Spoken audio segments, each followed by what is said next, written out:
Phu Tho is a midland region more than 100 kilometers to the northwest of the Vietnamese capital, Hanoi. The Viet people in this region practice and transmit to younger generations the worship of Hung kings.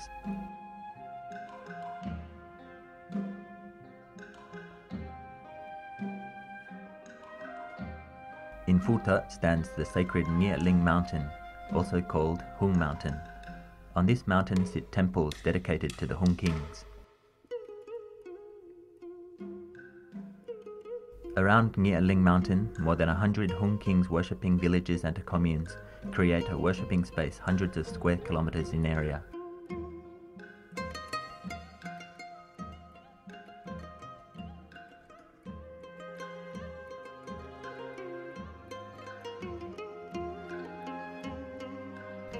According to legend, Nghĩa Linh Mountain is where Lac Long Quan and O Cơ gave birth to 100 sons.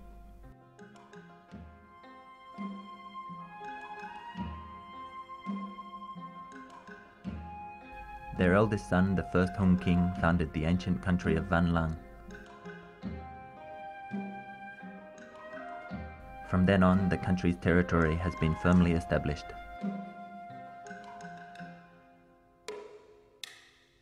During the dynasties of the Hung kings over a period of several thousand years, families and communities lived and worked in peace, harmony and contentment. Over the centuries, legends have penetrated the consciousness of the Viet people and come to constitute a strongly held belief about the origins of the Vietnamese nation and country. Ở nhà, gia đình chúng ta là thờ tổ tiên, thờ ông bà, ông vải, thờ cha mẹ. Nhưng ra làng, mà nói rộng ra là cả nước chúng ta là thờ vua Hùng. Là vì vua Hùng là một vị tổ của dân tộc chúng ta. This belief has been noted by Confucian scholars in the unofficial history section of Vietnamese history books. The imperial dynasties of Great Viet attached much importance to the worship of Hung kings in folk life, giving imperial conferments to villages and communes where the worship was practiced in temples, communal halls and shrines. Every 5 years, imperial courts appointed mandarins to play leading roles in the national commemoration on Nghĩa Linh Mountain. In the consciousness of the Viet people, the Hung kings are seen as the progenitor of the nation, as well as king gods with supernatural powers. In Phu Tho, the Hung kings are seen to be closely connected to the lives of peasants, who turn to them for spiritual support. They call the Hung kings king gods and worship them as the ancestral god of their communities. With all their worries and desires, they can come to pray in front of the Hung king's altar and expect to be blessed.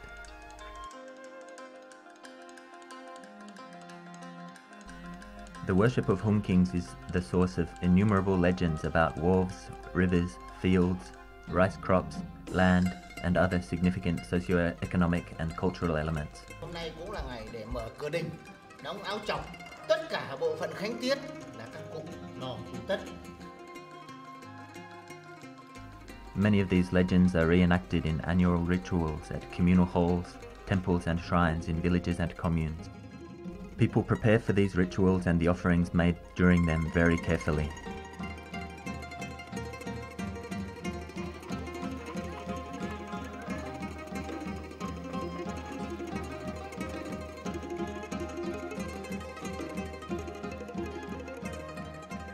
Among the offerings made to the king gods, square cakes, bang chung, and glutinous rice cakes, bang zai, are the most important.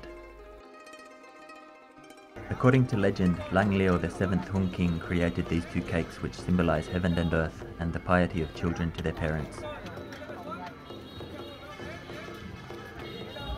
They are indispensable offerings at the ritual dedicated to the Hung kings.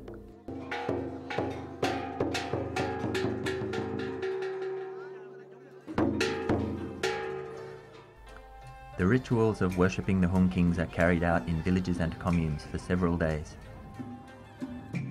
First, families make offerings at communal halls, temples or shrines.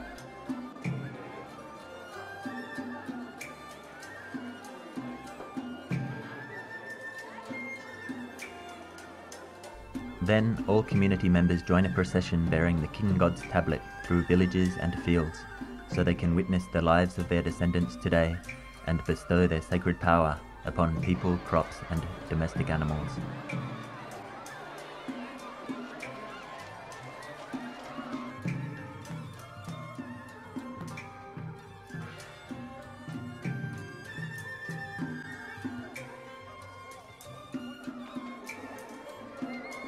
At the center of the ritual are the prayer ceremony and the offerings made at communal halls, temples, and shrines. These are the most sacred moments when the veneration and gratitude of the people for the king gods are expressed.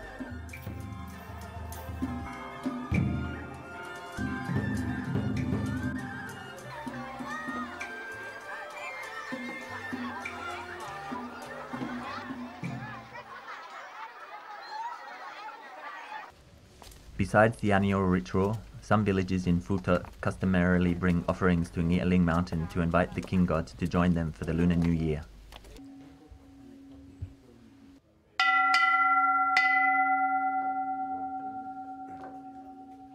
After reading the wish petition of his village, the elder head tosses 2 old coins and asks for the king god's blessings.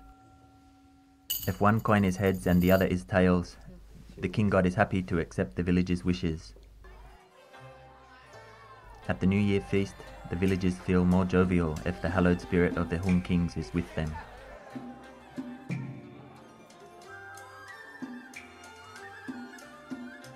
Because they taught people how to cultivate wet rice, the Hung kings are revered as agricultural gods. Today, some villages near Nghĩa Linh mountain still perform the ritual of starting a new harvest, a ritual dedicated to the agricultural gods where prayers for an abundant harvest are made. After the rituals in the fields, some village members impersonate imperial mandarins and carry rice crops away as villagers seize paddy for seeds and for good luck. The worship of Hung kings also provides inspiration for artistic creativity and folklife. This dance represents a legend about one of the Hung kings' triumphs over monsters. Swan singing is a form of folk singing performed in villages at the edge of Viet Chi city. Swan songs have served as worshipping songs sung at communal halls or temples dedicated to Hung kings for many years.